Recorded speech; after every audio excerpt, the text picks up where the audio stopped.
crois qu'ils ne sont plus très loin, votre grandiosité. Dépêchons-nous, j'ai hâte de les accueillir comme il se doit. Moi. Par contre, je ne pensais pas que la file d'attente était si longue pour entrer aux enfers. Ces temps-ci, c'est comme ça. Les gens ne font plus très attention à l'importance de leurs actes, de leur vivant. Pendant ce temps, non loin de là, Cette file d'attente est interminable. Il n'y a même pas de quoi boire pour faire passer le temps. Ah, je déteste être sobre. C'est comme si j'étais quelqu'un de normal qui serait bourré. Ah, je me demande si en tant que chevalier, je peux passer devant tout le monde. Je vais essayer pour voir. Pardon, excusez-moi. Qu'est-ce qu'il faut, lui Je suis un chevalier. Je suis pressé. Pas gêné, regarde-moi ça, Veuillez Roger, m'excuser, encore un je qui suis se pressé. presse. Je suis chevalier. Vous m'avez écrasé. Olivier, c'est vous? Béatitude, je suis content de vous revoir. Je vous croyais morte. Ah oui, non, en fait, vous êtes morte. Ah, je suis contente de vous revoir aussi, Olivier. Oui, En plus, vous n'êtes pas ivre. oui, Ça c'est change. vrai. Par contre, cela signifie que vous êtes mort. C'est Boris qui vous a tué, vous aussi. Hein Oh mon Dieu, j'espère qu'il n'a pas pris l'œuf. Eh bien, en fait, peu après que vous soyez morte, j'ai trouvé l'œuf. Mais disons que par mégarde, je l'ai avalé, quoi. Vous l'avez quoi?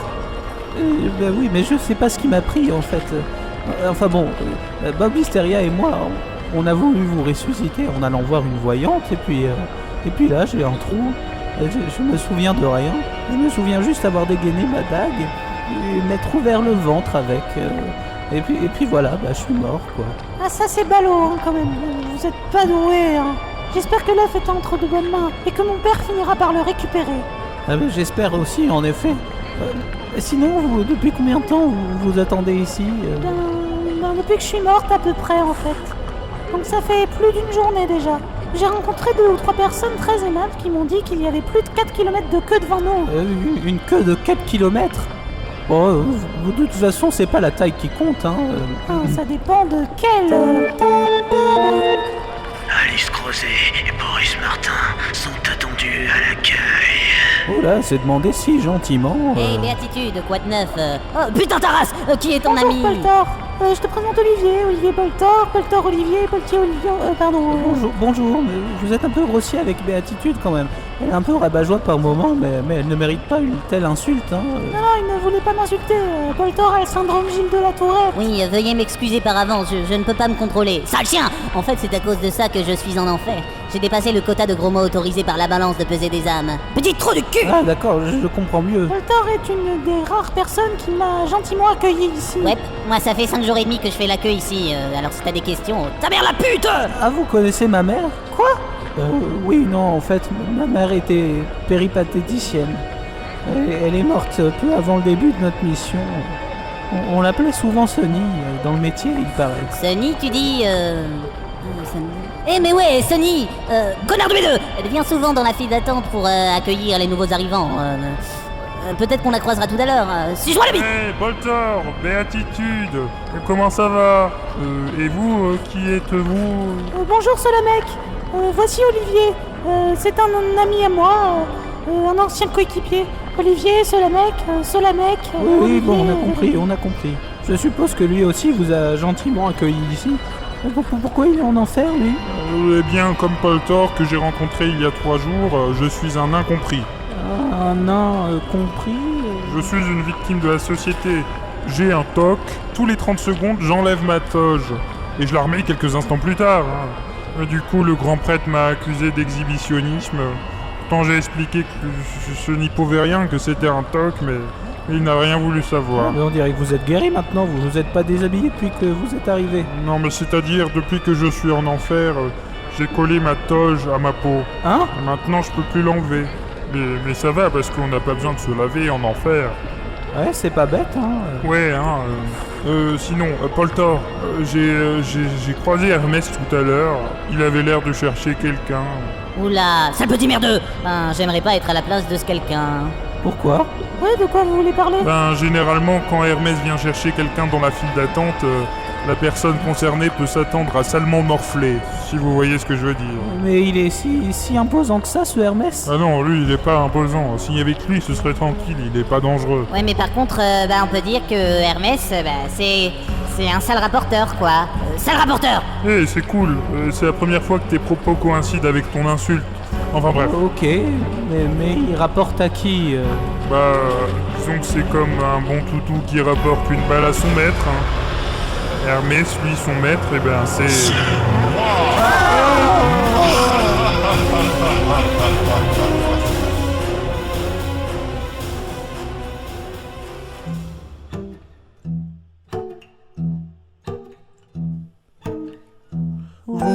Vous écoutez le 9e épisode du Chevalier Bourré.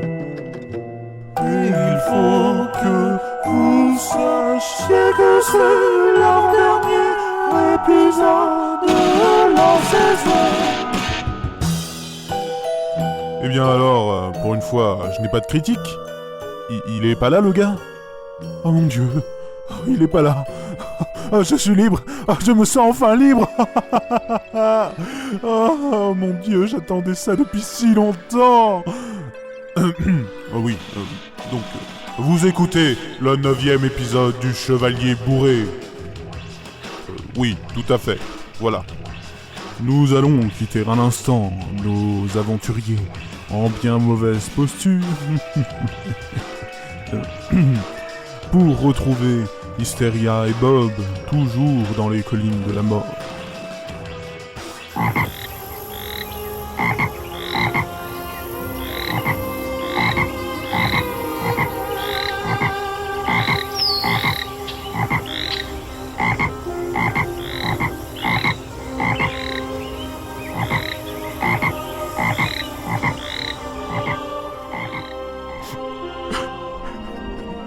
Ce fut un dialogue d'une rare profondeur. Nous pouvons bien applaudir Hysteria et Bob. Bon voilà. Enfin bon, bref, on s'en fout. On en était... Ah oui. Vacati ho ho. Pardon, pendant ce temps, nous allons retrouver Boris qui tente de retrouver toute sa dignité en redevenant un vampire. Boris, que nous vaut l'honneur de ta visite? Et bien sûr, j'ai l'honneur de vous montrer le véritable œuf de Pandogater. Eh bien, il est très joli. Mais pourquoi es-tu venu ici? Eh bien, je veux redevenir vampire et devenir votre roi comme il était convenu, sire. Eh bien, je ne crois pas que cela soit possible, Boris. Mais pourquoi? J'ai pourtant trouvé l'œuf. Ce qui a été fait ne peut être défait. Mais c'est... Tu n'as qu'à demander au grand maître. Non, pas le grand maître. Bon, très bien, je vais lui demander, mais vraiment, vous êtes sûr que c'est le seul moyen? Tout à fait certain. Bon, très bien. Ô grand maître de la nuit, je fais appel à toi. Réponds-moi.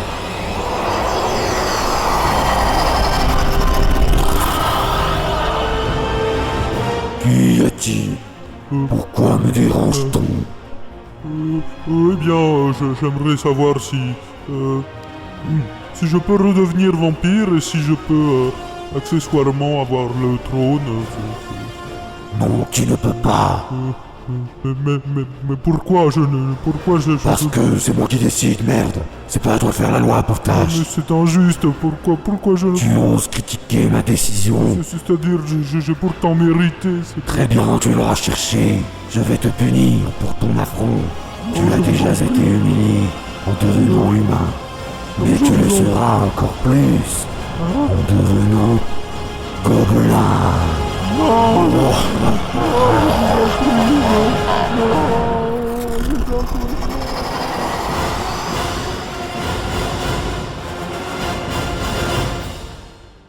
Laissons un instant ce cher comte Władysławski, qui est passé d'une peau très pâle à une peau couleur chair, et qui va passer bientôt d'une couleur chair à une couleur plus verte, on va dire. Bon, oui, enfin voilà. Donc je vais marquer une courte pause, le temps de fumer une clope. En attendant, je vous laisse avec un petit interlude musical. Bonjour, je m'appelle Boris Władysławski, et vous allez entendre un extrait de mon prochain album, Władysław, ce qui signifie l'album de Boris, Vous allez entendre un extrait de la chanson intitulée « Pourquoi ». Autrefois j'avais de grandes dents que je chérissais tendrement. Aujourd'hui elles ont disparu. Oui, je l'ai dans le ma peau si pâle, c'est coloré. Seules mes larmes n'ont pas changé. Humain je suis devenu. Oui, je l'ai dans le... Oh pourquoi s'acharner sur moi comme ça? Je n'ai tué qu'une pauvre tarée, j'ai pas fait exprès. J'avais trouvé mon bonheur auprès d'une pâtissière au grand cœur, mais elle n'a pas voulu. Oh oui, je l'ai dans le... Oh pourquoi s'acharner sur moi comme ça? Je n'ai tué qu'une pauvre tarée, j'ai pas fait exprès. Maintenant je vais devenir gobelin, mon avenir est incertain. Du bonheur, il n'y en a plus, oh oui, je l'ai dans le cul. Oh pourquoi s'acharner sur moi comme ça? Je n'ai tué qu'une pauvre tarée, j'ai pas fait exprès. Oh pourquoi s'acharner sur moi comme ça? Je n'ai tué qu'une pauvre tarée, j'ai pas fait exprès.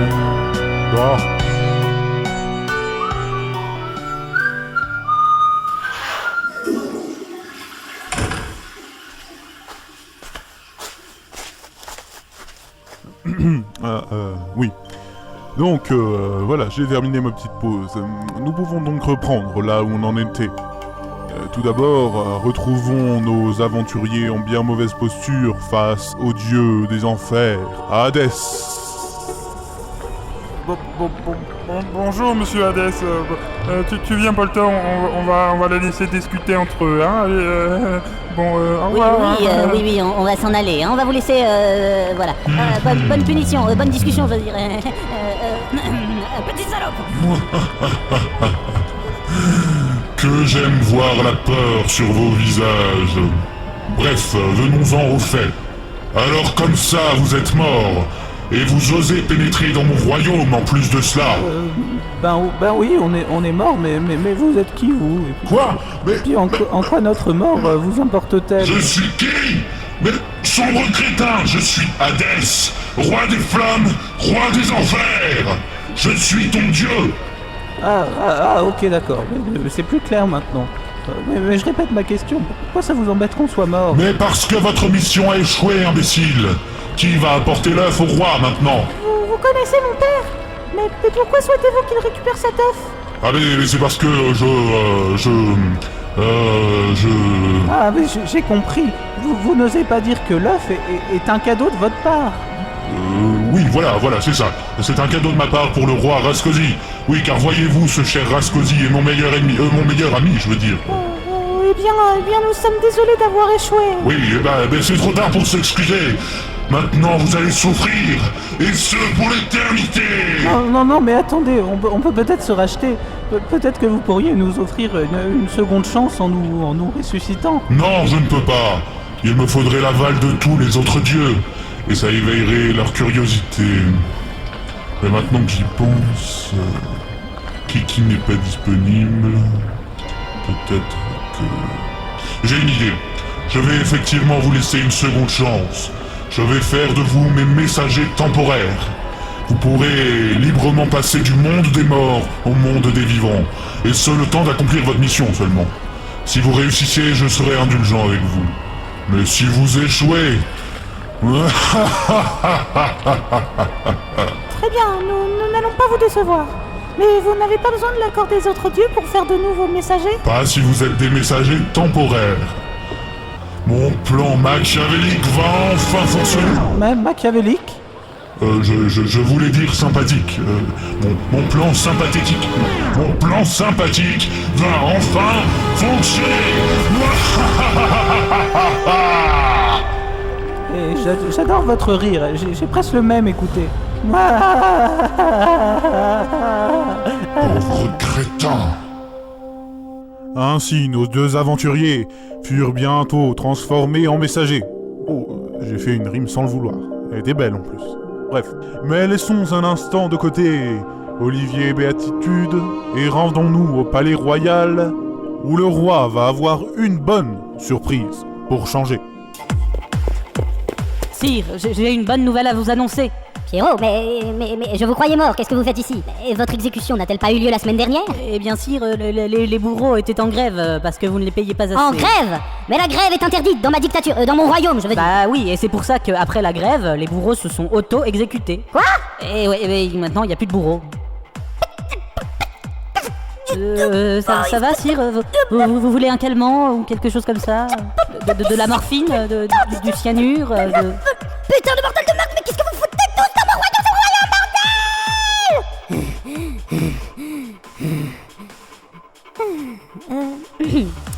C'est quoi donc la bonne nouvelle que vous avez à m'annoncer? Avant que je vous arrache avec les dents tous vos boyaux! Eh bien, c'est à propos de l'œuf. L'œuf? Mais qu'y a-t-il encore avec cet œuf? Nous avons trouvé le voleur, sire. Nous pouvons le faire entrer, il est à la porte, là. Eh bien, qu'est-ce que vous attendez? Faites-le entrer, bordel de merde! J'attends que ça depuis des jours!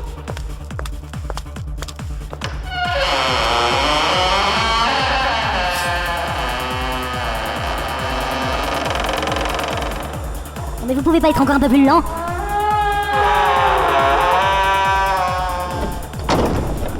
Je vous promets que je huilerai cette porte avec votre sang. Voilà le voleur, sire. Agenouille-toi devant le roi, Vermine, et prosterne-toi devant sa grandeur. Devant la grandeur de son pouvoir, plutôt. Enfin! Et où était-il? Et l'œuf est-il avec lui? Oui, l'œuf est ici également. Nous avons trouvé cette vermine, cette raclure, cette immondice de fond dans les collines de la mort. Il errait au clair de la lune. Il errait au clair de la lune, quoi. Comment t'appelles-tu, espèce de pourrissure verdâtre? Je m'appelle Boris Vladizadovskavlaski, et je suis un vampire au pouvoir terrifiant. C'est une blague. Vous avez trouvé un gobelin débile mental, et vous me dites que c'est lui le voleur. Mais si, sire, je vous assure que c'est lui. Nous avons même l'œuf là, regardez, il est là. Je vais tout vous expliquer. En effet, tel que vous me voyez, je n'ai pas l'apparence d'un vampire. Mais je le suis, au départ.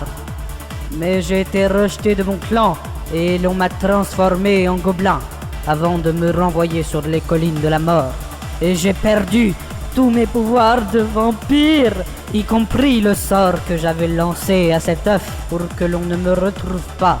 Ainsi, tel que vous m'avez capturé, je suis misérable. Mais dès que j'aurai retrouvé toute ma dignité et tout mon pouvoir, je me vengerai. Foi de Boris Vladizadovskalaski. Mais oui, c'est ça. Mais de toute façon, vous allez crever avant de retrouver quoi que ce soit, hein, d'accord? Donc bon, je veux que l'on emprisonne cette chose, ce truc-là, verdâtre, dans les cachots, vu que les nouveaux bourreaux ne sont pas encore formés. En ce qui concerne l'œuf, je le veux, donnez-le-moi, je veux l'œuf, je le veux. Le voilà, sire, le voilà. Vous êtes sûr que vous ne désirez pas un calmant, quelque chose comme ça? Comme de toute façon je vais être exécuté, je vais parler franchement, vous avez l'air d'un taré, hein, quand même. Je sais. Mais je m'en fiche. L'œuf est à moi. L'œuf est à moi. Laissons ce cher Rascosi en proie à la démence pour retrouver Kiki, qui a quelques problèmes. Car en effet, c'est bien beau de devenir interprète, mais encore faut-il savoir parler la langue concernée. Or, Kiki ne connaît pas un traître mot de gobelin ancien. Nous le retrouvons donc en compagnie d'un professeur un petit peu... pédant. Oui, je sais, j'utilise des mots compliqués. Mais en réalité, pédant veut dire prétentieux, voyez-vous. Mais bon, vous n'étiez pas obligé de le savoir, je suis narrateur après tout. Bon, enfin voilà. Alors comme ça, cher ami, vous voulez apprendre notre belle langue? Oui, en effet, c'est urgent. D'ailleurs, c'est très gentil à vous d'avoir accepté de m'aider, Jean-Robert. Ah mais ce n'est rien, cher ami, voyons. C'est-à-dire au moment où vous êtes accroché à ma jambe en me suppliant, je me suis dit, après tout, je peux bien prendre un tout petit peu de mon temps pour faire partager mon savoir, vous comprenez? Merci beaucoup, en tout cas. J'espère que votre jambe va mieux. J'y ai planté mes ongles sans le faire exprès, vous comprenez? Je souffre de martyr, cher ami. Vous m'avez blessé au plus profond de mon être. Je suis désolé. Heureusement que je pardonne facilement. D'ailleurs, on me surnomme souvent Saint Jean-Robert. Ce qui, en notre langue, se dit... Voilà, c'est notre première leçon. Veuillez répéter après moi. Je m'y mets tout de suite.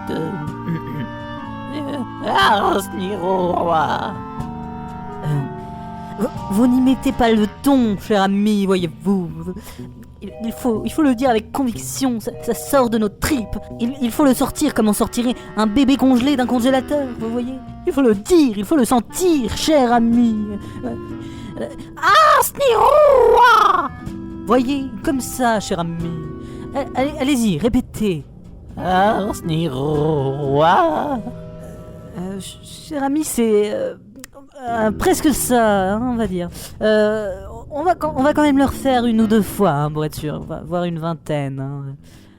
Après plusieurs heures de dur labeur et d'apprentissage intensif, Kiki finit par acquérir le niveau de langue d'un gobelin de 3 ans. Mais c'est déjà pas mal, sachant que l'espérance de vie d'un gobelin, à l'époque où l'on parlait encore l'ancien gobelin, était de 5 ans et demi. Eh bien, cher ami, je dois avouer que vous avez pas mal travaillé. Eh bien, je vous remercie beaucoup. C'est la langue la plus intéressante que j'ai jamais apprise. Ah, vous avez également étudié d'autres langues? Non, mais c'était très intéressant, hein, tout de même. Et je vous remercie de me l'avoir enseigné, Jean-Robert. Eh bien, cher ami, j'en suis tout à fait honoré. Bon, eh bien, je suppose que nous pouvons nous dire... yeah! Eh bien, je vous dis au revoir également, cher ami. Oui, je vous remercie encore. On peut se faire la bise maintenant, non? Non. Non, je ne préfère pas, hein.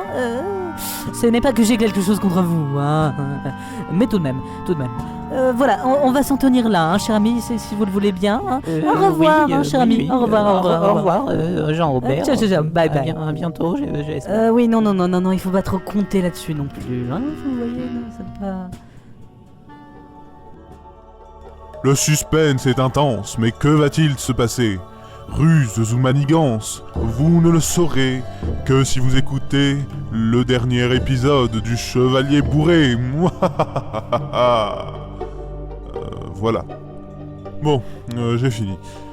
En tout cas, je suis bien content de pas avoir été ennuyé par ce... Bonjour, mon petit narrateur d'amourichou. C'est pas vrai. Ah, tu m'as manqué, hein. Ah oui, bah c'est pas réciproque. Non, mais tu vois, j'étais parti en vacances à Hawaï avec ta femme, bien sûr. Et Quoi? Avec Gertrude? Oh non, mais tu sais, c'est juste un plan cul, hein. Elle t'aime toujours, hein. Enfin, bon. Tu as couché avec ma femme? Ah oui, non, mais comment t'expliquer ça? Non, mais tu vois, ta femme, elle a une libido aussi comme toutes les autres femmes. Et visiblement, hein, bon, elle trouve que tu n'as pas un manche assez long, hein. Je parle par métaphore, bien sûr, mais... Non, mais c'était une blague. Ah oui, c'est une blague. Qu'est-ce que tu crois? De toute façon, ta femme, c'est un vrai laidron. Quoi? Donc, qui aurait envie de coucher avec elle? À part toi, bien sûr, enfin, sans vouloir te vexer, hein. Bah, putain de... Je vais t'étriper. Allez, courage, plus qu'un épisode à me supporter. Puis ensuite, je partirai à Tahiti. Cette fois-ci, avec ta fille. Tu sais, celle de 18 ans qui a des gros... Et tu sais, si tu préfères, je peux coucher avec ton fils, hein. Je suis bi, hein. C'est pas...